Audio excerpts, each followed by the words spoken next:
Srikrishnadevarayalu MP పదవికి అలాగే వైసీపీకి రాజీనామా చేశారు. ఈ నేపథ్యంలో పలు కీలక వ్యాఖ్యలు చేశారు.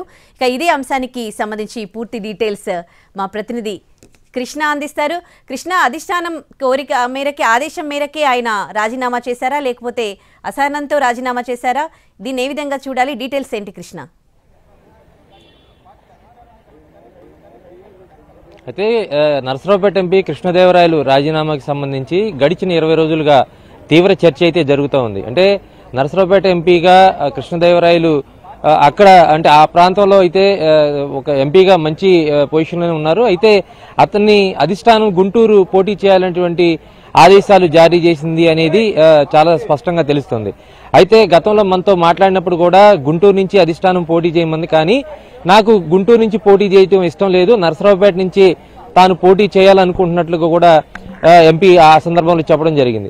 ఆ తర్వాత అనేక తర్జన భర్జనలు జరిగినాయి. అదేవిధంగా పల్నాడు ప్రాంతంలోనే కాదు, గుంటూరులో కాదు, ఇతర ప్రాంతాల్లో కూడా ఎంపీ కృష్ణదేవరాయలు ఏం చేయబోతున్నారు, నెక్స్ట్ రాజకీయ వ్యూహం ఎలా ఉండబోతుంది అనేటువంటి చర్చ అయితే పెద్ద ఎత్తున జరిగింది.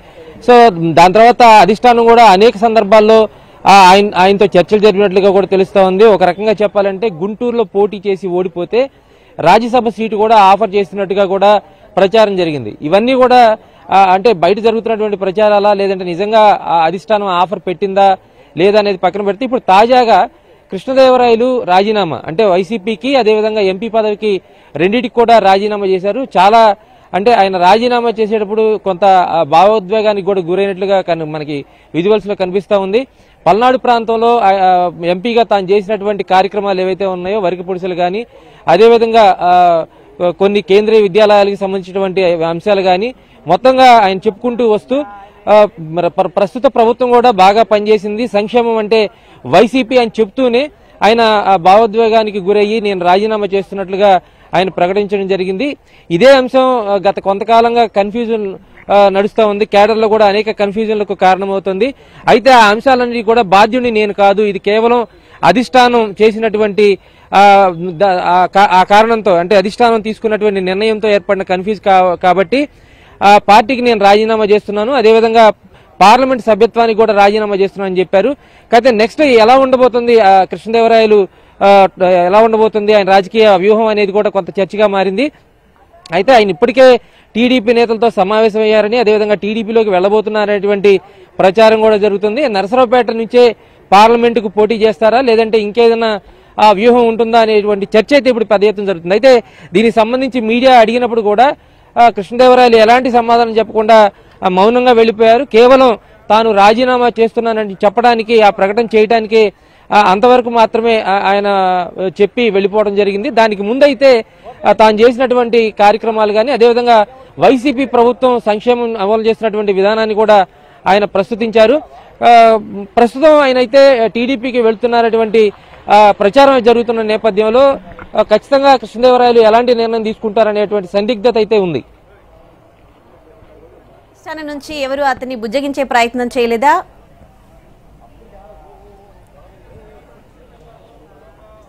ఖచ్చితంగా శ్వేత, అంటే దీనికి ముందు 15 రోజుల నుంచి ఇదే చర్చ కొనసాగుతూ ఉంది.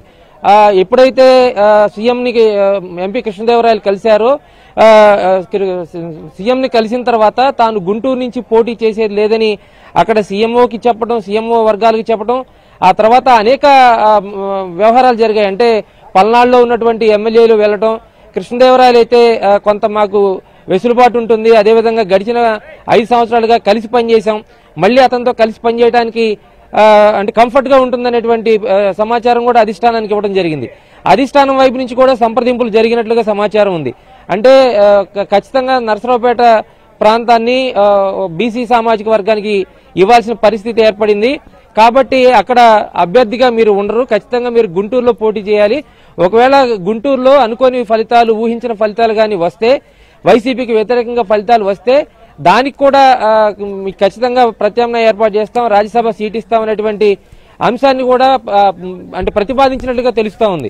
ఇవన్నీ వాస్తవాలా కాదా, కేవలం జరుగుతున్నటువంటి ప్రచారం అని తీసేస్తే ఎమ్మెల్యేలు మాత్రం వెళ్లి అధిష్టానం వద్ద వెళ్లి చెప్పడం జరిగింది. అధిష్టానం వద్ద కొంత అంటే ఎంపీ కృష్ణదేవరాయలకు మద్దతు పలుకుతూ వాళ్ళు చేసినటువంటి విషయం అయితే చాలా స్పష్టంగా తెలుస్తా ఉంది. ఈ నేపథ్యంలో అనేక దఫాలుగా చర్చలు జరిగాయి. అదే రకాలుగా ఒక పక్కన పల్నాడు ప్రాంతానికి సంబంధించినటువంటి వైసీపీ ఎమ్మెల్యేలు కృష్ణదేవరాయలు ఇంటికి వద్దకు వచ్చి సంక్రాంతి పండుగ రోజు కూడా ఆయనతో కొంత చర్చలు జరిపారు. సో మొత్తంగా ఈ ఎపిసోడ్ అయితే దాదాపు 20 రోజుల నుంచి జరుగుతోంది. ఈ 20 రోజుల కాలంలో అనేక సందర్భాల్లో అంటే నేరుగా సీఎం మాట్లాడి ఉండకపోవచ్చు కానీ సీఎంఓ వర్గాలు కానీ అదేవిధంగా వైసీపీకి సంబంధించినటువంటి కీలక నేతలు కానీ కృష్ణదేవరాయలను బుజ్జగించే ప్రయత్నం అయితే చేశారు. దాంట్లో భాగంగానే రాజ్యసభ సీటు ఆఫర్ కూడా పెట్టినట్టు తెలుస్తా ఉంది. అయితే ఇవన్నీ కూడా అంటే తాను ప్రజాక్షేత్రంలో ఉండాలి, అదేవిధంగా నరసరావుపేట ప్రాంతంలో పోటీ చేయాలనేటువంటి ఆలోచనలో ఉన్నటువంటి కృష్ణదేవరాయలు ఈ మొత్తాన్ని కూడా పక్కన పెట్టి తాను అనుకున్న నిర్ణయాన్ని ఇప్పుడు అమలు చేస్తున్నట్లుగా తెలుస్తా ఉంది. ప్రస్తుతం ఆయన తన ఎంపీ పదవికి వైసీపీ సభ్యత్వానికి కూడా రాజీనామా చేసిన నేపథ్యంలో ఖచ్చితంగా మరొక ఆల్టర్నేట్ చూస్తారనేటువంటి ప్రచారం అయితే ఉంది. ఇప్పుడు ఎక్కడికి వెళ్తారు అంటే నెక్స్ట్ ఖచ్చితంగా టీడీపీకే వెళ్తారు అనేటువంటి ప్రచారం జరుగుతున్న నేపథ్యంలో కృష్ణదేవరాయలు నెక్స్ట్ స్టెప్ ఎలా ఉండబోతుంది అనేది మాత్రం ఆసక్తిగా మారింది.